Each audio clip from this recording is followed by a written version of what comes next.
The How to Relationship podcast is now recruiting for Philadelphia. If you will be in or around the greater Philadelphia metropolitan area between April 28th and April 30th and would like to be a guest on the podcast, go to howtorelationship.net/guest. Take 5 to 10 seconds to fill out a quick form and a staffer will contact you if selected. Link in description.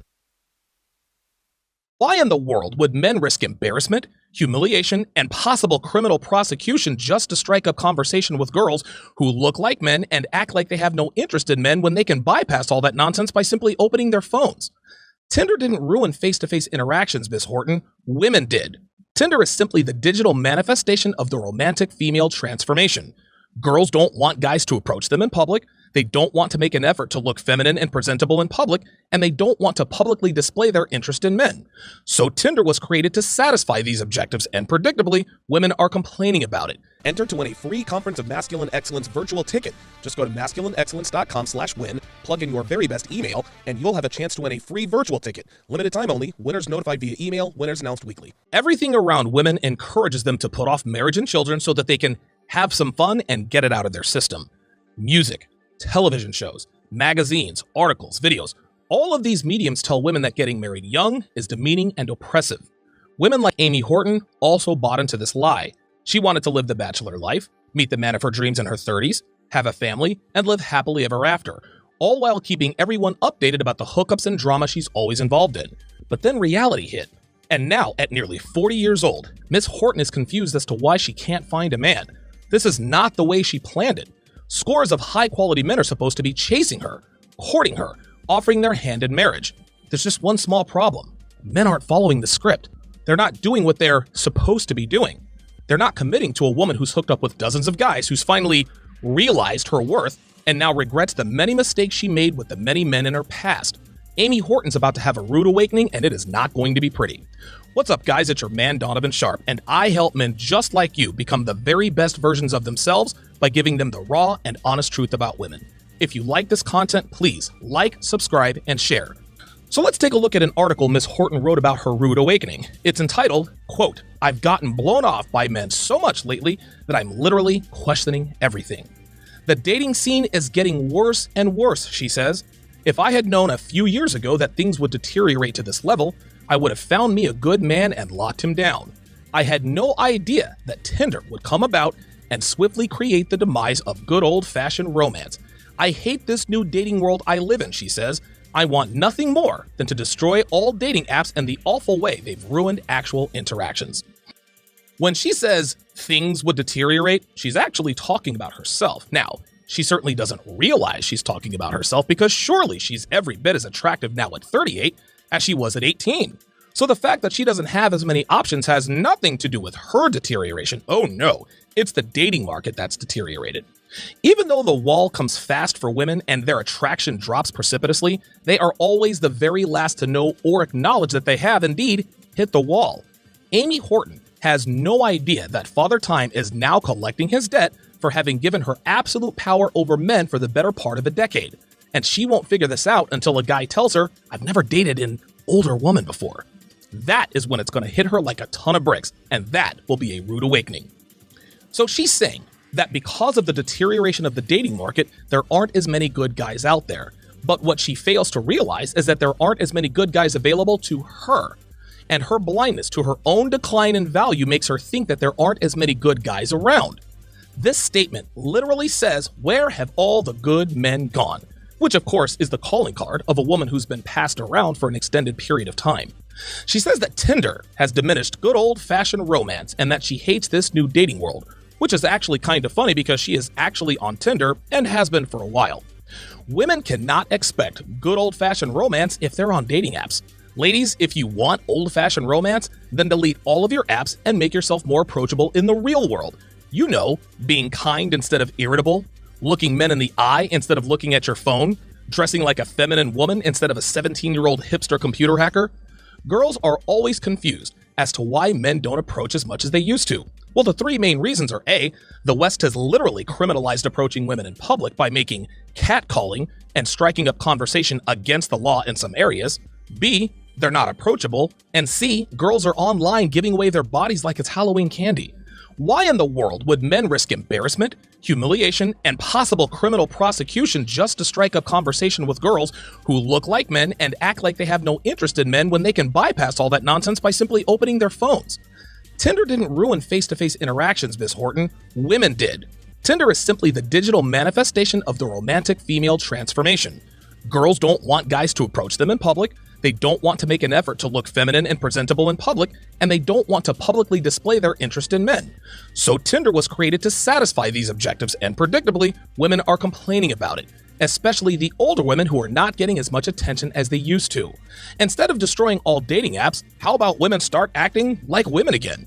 That's the only way face-to-face interactions will ever make a comeback. There are so many available options that guys don't try at all, she said. It's like they're sitting there with a huge menu in front of them, and it's so overwhelming that they can't decide what to eat. If they try me out, she says, and I'm not immediately to their liking, they move on easily. There's no need for effort, and it's sickening. Of course they blow me off, she says. They barely even think of me as a human being. I'm just another face on a screen. Oh, how the tables have turned on Miss Horton.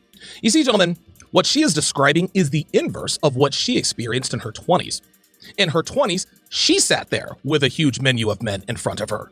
In her 20s, she was so overwhelmed that she couldn't decide what to eat, or in other words, who to hook up with. If the men she tried out were not immediately to her liking, she moved on easily. In her 20s, she didn't have to make any effort, and she blew off countless men. She didn't think of men as human beings. They were just another face on a screen. It's so funny when women complain when men play the game better than they do.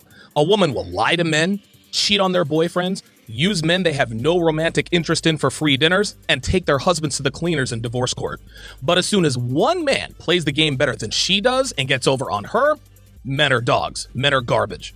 There are articles talking about girls who use men for free meals by misleading them about the romantic interest in them. Everyone praises these women for this brilliant plan. But then as soon as we get a guy like the Dine and Dash dater, now it's a problem. He gets jail time and national ridicule while women get a pat on the back. Women hate it when they do not have a decided advantage on the dating market, and there are only two things that put them at a disadvantage. Number one, they run up on a dude who plays the game better than they do, and number two, they get old. And this is exactly where Miss Horton is now. What she did with men in her 20s is exactly what is being done to her now, and she doesn't like it. Then she wants to whine about, I'm just another face on a screen. Cry me a river, Amy. Men constantly decide I'm too much work, she says. Because I have needs and feelings and I'm not some accommodating robot, I'm too much trouble to bother with. There are so many options online that they can just easily find some girl who doesn't require anything of them. I avoid all of the D-bags by refusing to let go of my standards, but I'm getting rejected by so many men that it's starting to screw with my head. It's funny when women describe their neuroticism and unrealistic expectations as needs and feelings. Girls are so impossible to deal with these days, it's no wonder dudes are only using them for bedroom fun. It seems that the less time you spend with a girl, the less of a headache she is. But here's Miss Horton's problem. When she says, I'm too much trouble to bother with, she has no idea that it means she's simply not worth dealing with anymore. Young, pretty girls get a lot more leeway in the way of dating because they're, well, young and pretty. It's a cost-benefit analysis. A female's youth and beauty make dealing with her nonsense worth it to some men. It's just like sports. The more talented player X is, the more shenanigans Team Y will put up with. Guys like Antonio Brown and Odell Beckham Jr. come to mind immediately.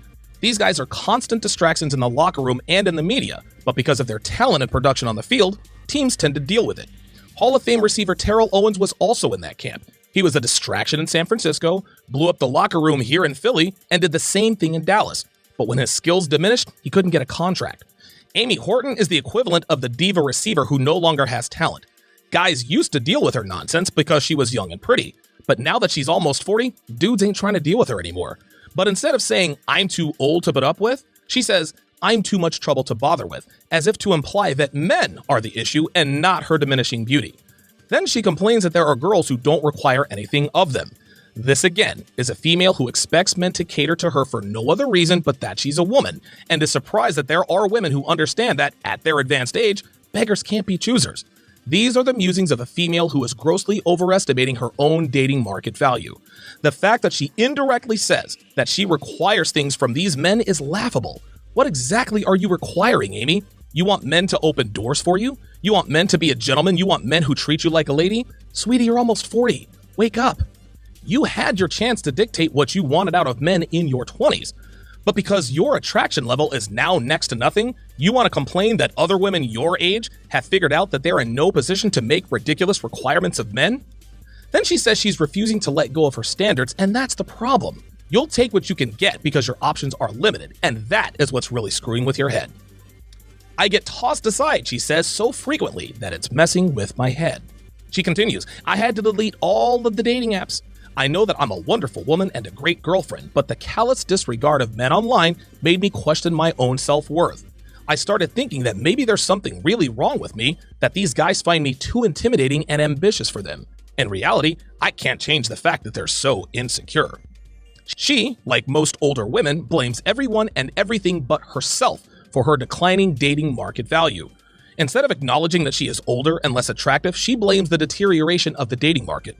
Instead of realizing that she's not worth the trouble anymore, she blames other women for having low standards and being too accommodating.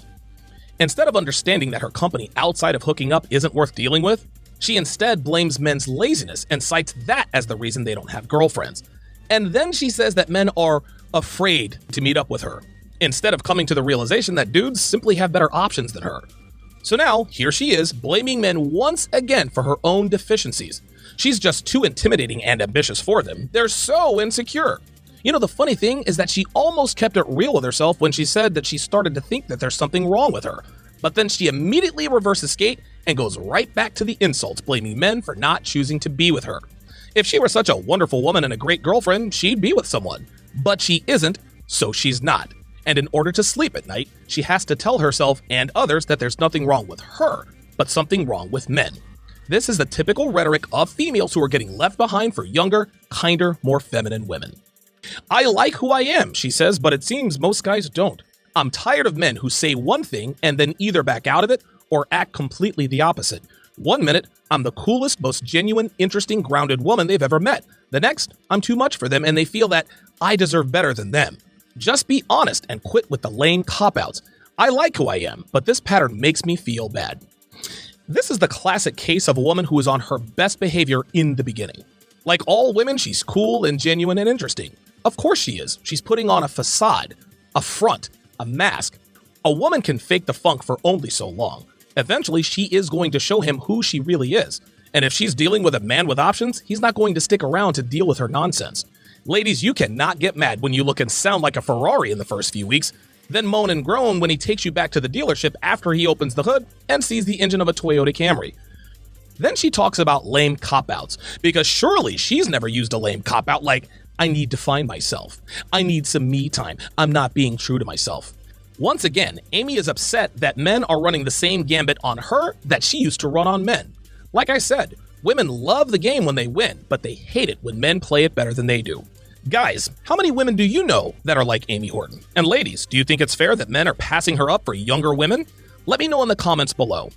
If you like this content and you want to know how to avoid committing to the Amy Hortons of the world, for less than a Netflix subscription, you can become a patron. Access to my archive, my dating show breakdowns, my weekly webinars, and much more will be at your fingertips. The link is in the description.